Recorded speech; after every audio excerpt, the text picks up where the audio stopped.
বোকাজানৰ ক্ৰীড়া সন্থাৰ প্ৰেক্ষাগৃহত 16 মে তাৰিখে প্ৰথমবাৰৰ বাবে আয়োজন কৰা হয় সংকল্প ইভেন্ট এণ্ড এণ্টাৰটেইনমেণ্টৰ উদ্যোগত বোকাজান শ্বাইনিং ষ্টাৰ 2024 সৌন্দৰ্য প্ৰতিযোগিতা।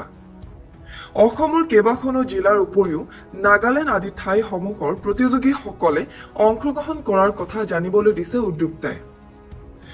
প্ৰতিযোগিতাত অংশগ্ৰহণ কৰা বিজয়ী প্ৰতিযোগীসকলক নগদ ধন, মানপত্ৰ, ট্ৰফি আদিৰে পুৰস্কৃত কৰা হয়। উক্ত প্ৰতিযোগিতাত অসম চৰকাৰৰ দ্বাৰা সাংস্কৃতিক বঁটা প্ৰাপক সূৰ্য শইকীয়া, বোকাজান সাহিত্য সভাৰ প্ৰাক্তন সভানেত্ৰী ৰুমি বৰুৱা, ৰাজশ্ৰী বৰ্মন মেধিৰ উপৰিও ভালেকেইজন ব্যক্তি উপস্থিত থাকে।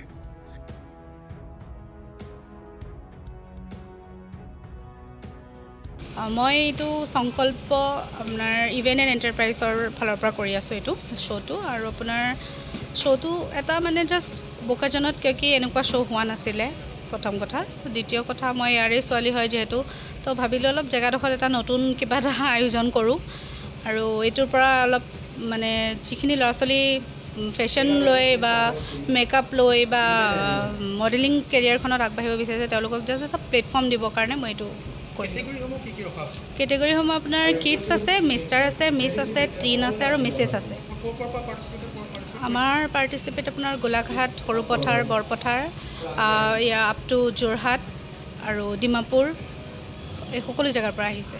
চ' তেনেকৈ একো নাই বিশেষ, জাষ্ট তেওঁলোকক এটা প্লেটফৰ্ম দিবৰ কাৰণে আমি চেষ্টা কৰিছোঁ। ইয়াৰ যোগেদি আমাৰ সংকল্প ইভেন্ট এণ্ড এণ্টাৰপ্ৰাইজৰ যিখিনি মানে আমাৰ নিজৰ মেগাজিন আছে সেইবোৰৰ কাৰণেও আমি এটা মানে ফেচ বিচাৰিছোঁ। ইয়াৰ থ্ৰুৱেদি আমি তেওঁলোককো এটা প্লেটফৰ্ম দিম, সেইখিনিয়ে আৰু। বহুত কিবাকিবি সপোন আছে, বৰ্তমান চাই লওঁ, লাহে লাহে আগবাঢ়িব ট্ৰাই কৰিম।